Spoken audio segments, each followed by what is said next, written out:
Conception d'une séquence d'apprentissage intégrant le numérique. C'est quoi une séquence d'apprentissage? Pour répondre à cette question, on va d'abord définir le terme séquence. Il s'agit d'une suite d'opérations, une suite d'éléments ordonnés et ou enchaînés. Là, on a deux concepts ordonnés puis enchaînés. L'enchaînement, c'est une succession entre les éléments constitutifs de la chaîne pour la formation d'un ensemble complet cohérent. Et concernant la mise en ordre, ça implique organisation et cohérence. Donc on voit bien que cohérence est un élément très important dans la séquence. La séquence d'apprentissage est une programmation d'un ensemble d'éléments ordonnés, cohérents, visant un objectif d'apprentissage. De là, donc, découlent trois questions pour former un apprenant. Quels sont déjà ses acquis antérieurs? Qu'est-ce qu'on veut lui faire apprendre et comment va-t-il apprendre? On peut schématiser ceci. Donc, d'abord, on a un prérequis et on veut aboutir à une finalité. Pour ceci, il nous faut un déroulement dans le temps. Donc, une séquence d'apprentissage constituée d'éléments cohérents, constitutifs.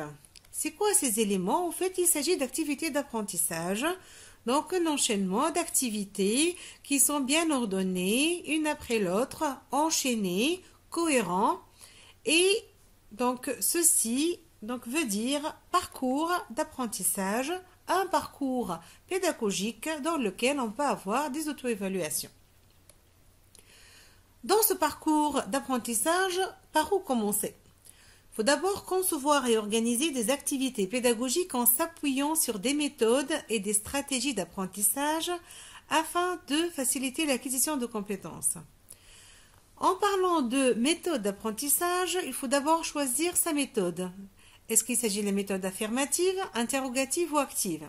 Après avoir choisi cette méthode, il faut choisir la stratégie d'apprentissage adaptée et pour pouvoir l'accomplir, il faut donc d'abord vous fournir d'outils nécessaires. Donc, ceci permettra le déroulement d'activités pédagogiques une après l'autre.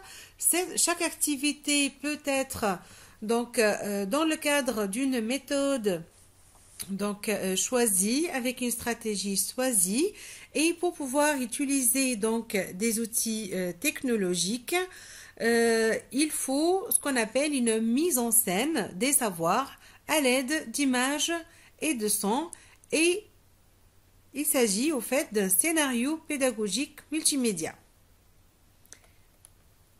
Un scénario pédagogique multimédia est le déroulement d'activités d'apprentissage intégrant le numérique visant donc la mise en scène du son et de l'image pour la finalité d'apprentissage.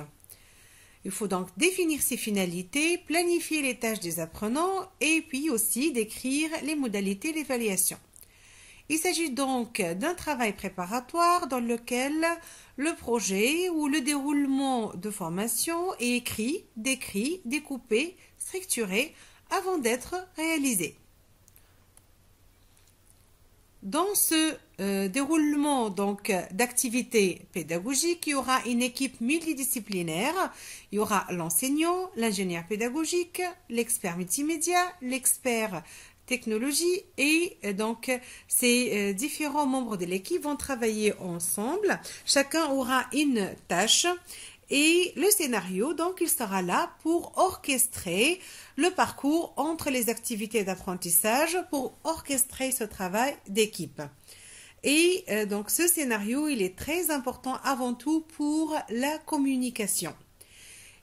Il y a l'utilité de cette communication pour garantir la qualité de la prestation puisque les activités doivent être planifiées dans le temps pour donc empêcher toute improvisation hasardeuse.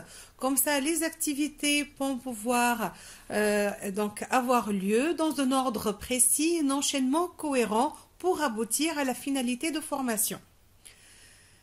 Bien sûr, il faut donc s'organiser et avoir les outils numériques nécessaires aux besoins de la stratégie pédagogique choisie.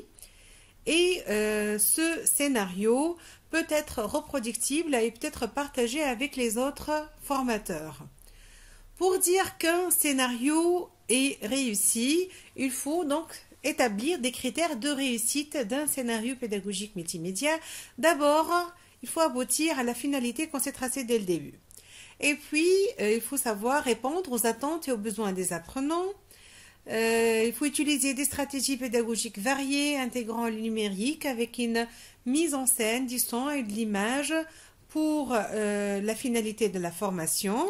Et bien sûr, il faut accorder du temps pour des évaluations intégrant le numérique. D'abord, des évaluations au début. Il s'agit d'évaluations initiales au diagnostic. Puis des évaluations en cours, évaluations formatives. Et au final, des évaluations sommatives.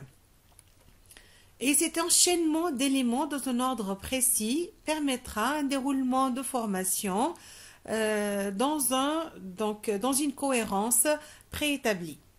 Et bien sûr, là, le rôle de l'enseignant est d'aller au-delà de la présentation des savoirs, du simple transmissif, vers l'exploitation de l'interaction entre l'apprenant et le média, vers l'utilisation de l'outil numérique dans le cadre donc d'une pédagogie active avec un apprenant au centre de la formation. Et merci pour votre écoute.